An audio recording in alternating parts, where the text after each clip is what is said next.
Now that we've moved and we're mostly settled in, I thought it would be nice to tell the story behind my woodshop.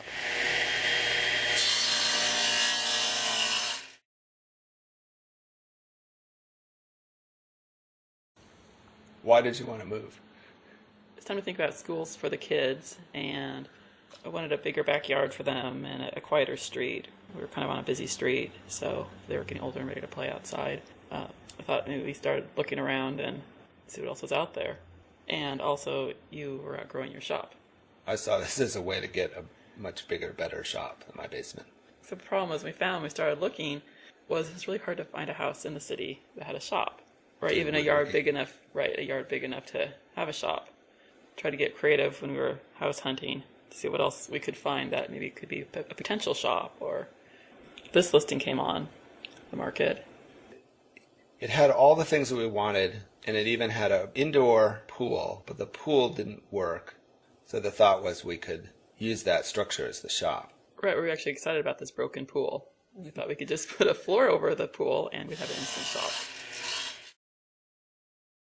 Each time we got a bid to fix the structure, it got more detailed and the contractor knew more about the problem, and the bid kept going up. It got to a point where it was cheaper to just tear it down and build a new structure. Right, because the roof turned out to be rotten, and there had been a fire in the back. We decided, since it had everything else we wanted, we decided that we would take it and tear it out and build a shop in its place. It was going to be really simple, yeah. Or so we thought. Yeah. So we had to get access to the backyard where the pool structure was. Right, because the neighbor said when the pool was built 30 years ago, they had to go through the neighbor's driveway to get to the backyard. It just wasn't real straight access. There's a bit of a cliff of boulders there. So we had to move these boulders over to the side and create a retaining wall. And then we were able to re-slope the side yard to make a driveway. The original plan was there was a circular driveway that went through a carport. So we eliminated one side of that circular driveway. Had to be removed to create this new drive down to the backyard. Right.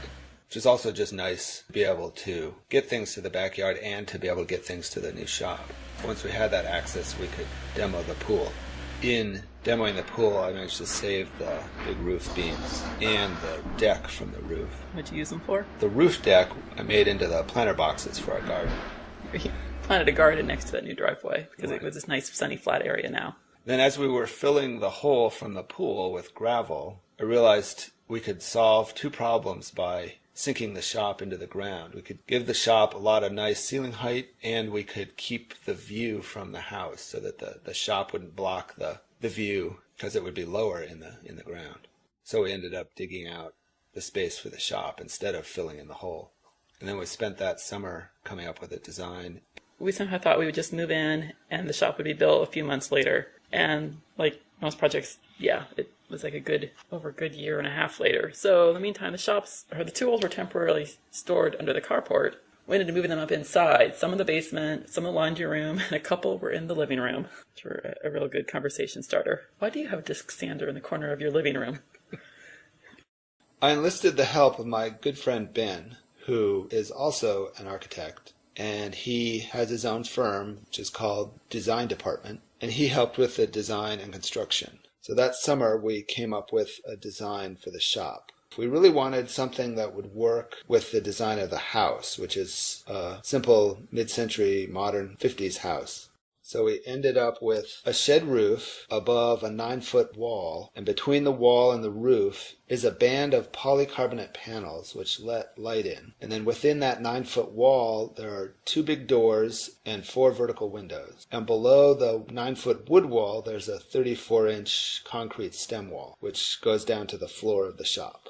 I did some renderings of what it would look like because I was excited about it.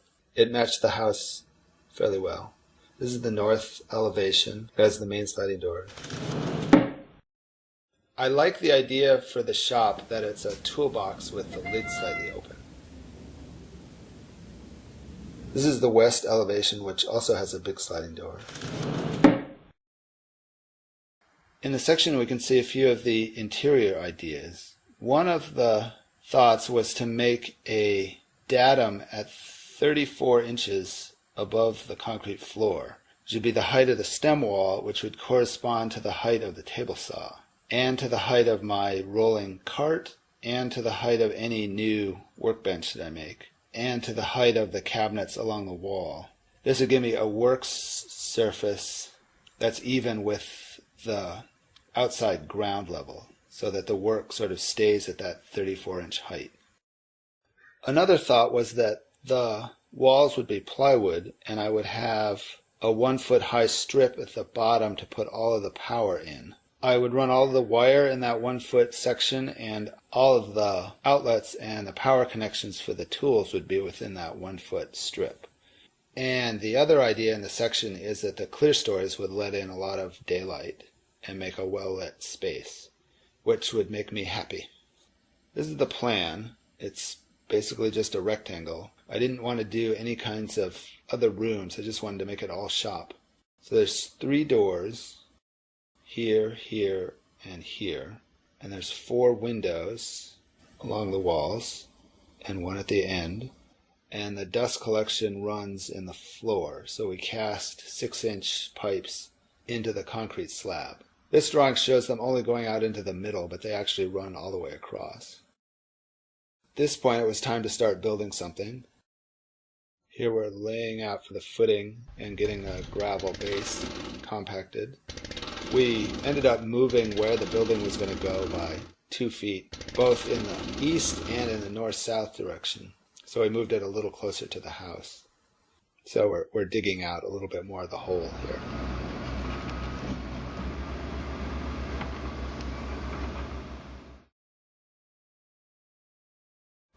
Starting to make space for the footings and starting to put in the formwork for the footings. So there'll be a footing at the bottom of the concrete stem wall.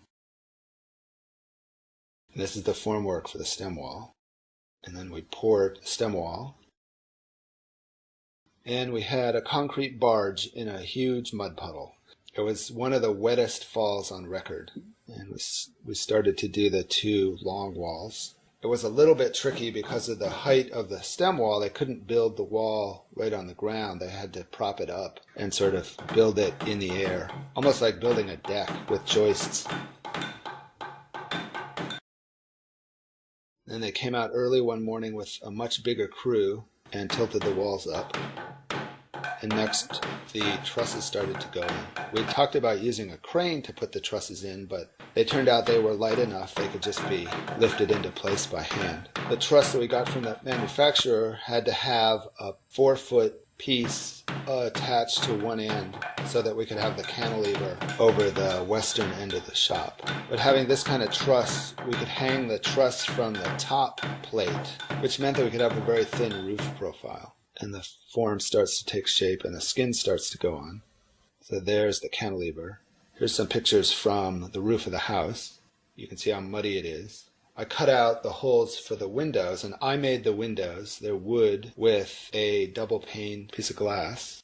They're very simple. It's just a wood frame. And I did all the trim.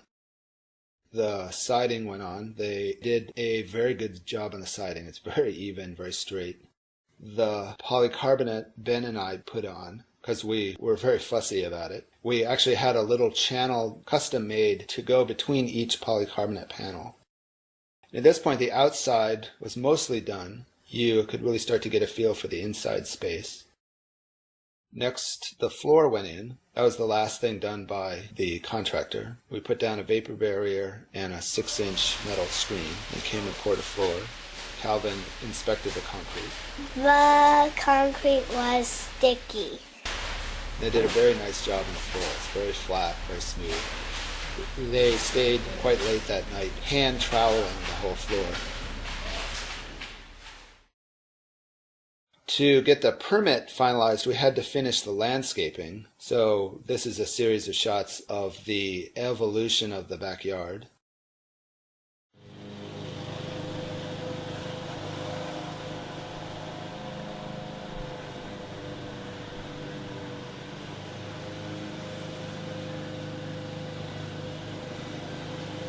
Once the contractor was done, I did the interior, and the first thing to do was the wiring. And the first thing with the wiring was to get the lights in so that I could work at night and have some light out there. Next, I put in the insulation and did the ceiling. And I realized I was going to have plywood walls and a concrete floor and loud machinery. So I needed to have something in the ceiling that would soak up sound. So I made a series of burlap panels with that insulation in them. And those are my ceiling panels, and they help to soak up the sound in the shop. And they actually work quite well. This narration that I'm doing right now, I'm doing in the shop, and you can hear that it's a very quiet, dead space. I put up soundboard on the eastern wall to try and help mitigate the sound towards the neighbors. So you can see how the wall has gone together. There's a 34-inch concrete stem wall at the bottom. Then there's a 12-inch strip of power supply. And then there's two 4-foot sheets of plywood, which makes a 9-foot wood wall. And then above that is the polycarbonate. One of the main design principles of the building was that it's all laid out on a 24-inch grid. So the studs fall along that 24-inch grid, and the doors and the windows all fall within that pattern. For the windows, there's no headers because they fit within that 24-inch pattern. And that also means putting up the plywood sheathing on the walls was very easy too, because I didn't have to cut very much. And the ceiling follows that pattern as well, where I have an 8-foot strip between the lights, and the lights are 2 feet wide, and it all falls within that 24-inch pattern. This is the wood storage. The tool layout I worked on. For the tool layout, the area near the door is for material prep. So the wood storage rack is there, and the big radial arm saw is there for cutting pieces to length. And the joiner and planer are in that area for getting wood straight and true and ready to be used. And the big ripping table saw is there. So this gets the wood ready for the central area, which is where the bulk of things get done.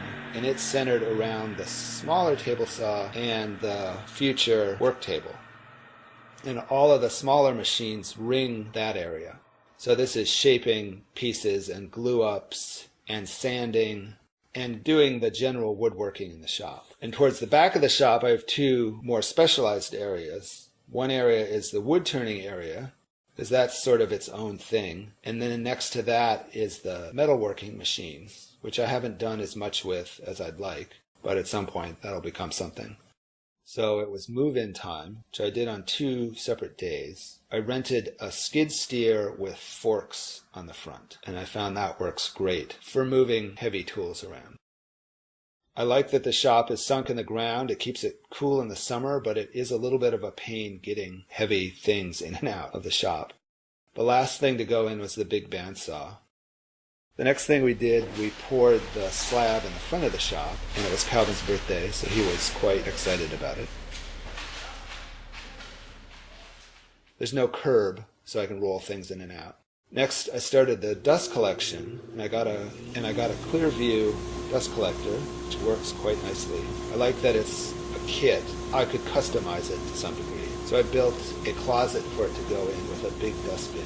The dust duct work runs along the eastern wall and then goes down into the 3 buried dust pipes that go under the slab. And they come up in different points within the shop. I brought the cabinets from the old shop that the radial arm saws sit on. So they're now on the eastern side of the shop and hold the radial arm saws. And the dust collection runs behind the radial arm saws under the work surface. And the last thing to go in was the French cleat system, which I have all the shelves and a bunch of hooks attached to. It's nice because I can move things around.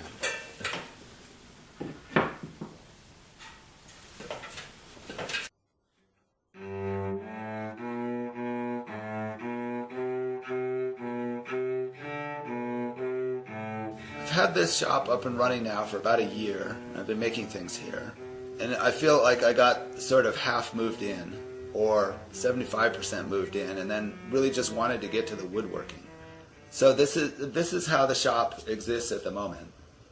And it's a little bit of a mess, and it's sort of mostly moved into, but it works. What I like to do is do a second video to this video that's more of a shop tour. And almost more importantly, I'd like to make that shop tour based on what people who've seen this video would like to see more of. So if there's anything that you've seen that you want to see more of, or see in more detail, or sort of fully understand how something works, ask me in the comments. And I'll do a second video that'll be based on what people want to see and not so much just what I want to show. So I think that'll be more fun. So thanks for watching.